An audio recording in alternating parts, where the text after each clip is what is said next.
ഈ മരത്തിന്റെ കുറ്റി കാണുന്നില്ലേ നിങ്ങള്? ഒരുപാട് നാളെ ഞങ്ങൾക്ക് തണൽ തന്ന ഞങ്ങളുടെ വീടിനെ പ്രൊട്ടക്ട് ചെയ്തൊരു മരമാണത്. അതിന്റെ വേര് എന്നിട്ടാണ് അപ്പുറ സൈഡിൽ ഒരു മരം വന്നിട്ടുണ്ട്. അത് അത്രയും അങ്ങോട്ട് തണൽ തരുന്നില്ല. പക്ഷെ ഇവിടെ നിന്നിരുന്ന മരം നല്ല തണലായിരുന്നു. അതിന് പകരമായിട്ട് നട്ടേക്കുന്ന ഒരു മരമാണിത്. അപ്പൊ അതിനോളം വരില്ലെങ്കിലും നമുക്ക് അതാണ് കിട്ടിയത്. ഇപ്പം ആ നേരത്തെ ഉള്ള മരത്തിന്റെ സമാധിയാണ് ഈ കാണുന്നത്. പുള്ളിക്കാരൻ ഉണങ്ങി ഒടിഞ്ഞു വീഴാണ് മഴയത്ത് കാറ്റടിച്ചപ്പോൾ.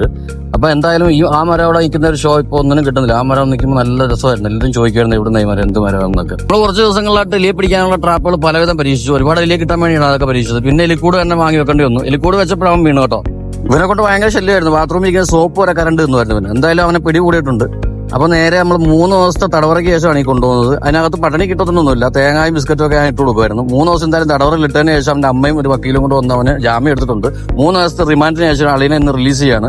എന്തായാലും ജയിലിൽ കിടന്നതിന്റെ ഒരു ക്ഷീണം പുള്ളിക്കാരൻ അറിയാനുണ്ട്. ഓടി നടക്കുന്ന സാധനമല്ല. അതുകൊണ്ട് തന്നെ കുറെ ഇതിനകത്ത് ഇരുന്നതിന്റെ ഒരു മടുപ്പും ക്ഷീണവും ഒക്കെ ഉണ്ട്, കാണാനുണ്ട്. 3 ദിവസം പട്ടം കിട്ടായിരുന്നു എപ്പോഴേ അത്തുപോയനെ. അങ്ങനെ എന്തായാലും അളിയൻ റിലീസായതിന്റെ സന്തോഷത്തിൽ ചാടിപ്പോയി. അന്നേരമാണ് ഞാൻ ആദ്യം ശ്രദ്ധിച്ചത്, ഈ എലിയൊക്കെ ആരാണോ നീന്തലൊക്കെ പഠിപ്പിക്കുന്നത്? സകല ജീവികൾ ഇതുപോലെ നീന്തിയാവണം. മനുഷ്യൻ മാത്രമേ ഉള്ളൂ നീന്തലൊക്കെ പഠിച്ചെടുക്കുന്നത്. എല്ലാ കാര്യങ്ങളും പഠിച്ചെടുക്കുന്ന മനുഷ്യൻ മാത്രമേ ഉള്ളൂ. ജന്മനാ കിട്ടുന്ന കഴിവുകളാണ് ഈ മറ്റു ജീവികൾക്കുള്ളത്. എങ്ങനെയാണ്? ദൈവത്തിന്റെ അനുഗ്രഹം കൊണ്ടായിരിക്കാം. അപ്പം അച്ഛനെ റിലീസാക്കിയതിനു ശേഷം നമ്മൾ തിരിഞ്ഞു നോക്കിയപ്പോഴാണ് കുളക്കോഴിയും കുഞ്ഞുങ്ങളോട് കൂട്ടം കൂടി ഇരിക്കുന്നത്. അവർ ഇര തേടാൻ വേണ്ടി വന്നതാണ്. തള്ളയുടെ കൂടെ നിൽക്കുന്ന കഴിഞ്ഞാൽ നമ്മൾ കറുത്ത നാടൻ കോഴിക്കുഞ്ഞിനെ പോലെ തോന്നും, പക്ഷേ കുളക്കോഴി കുഞ്ഞുങ്ങളാണത്.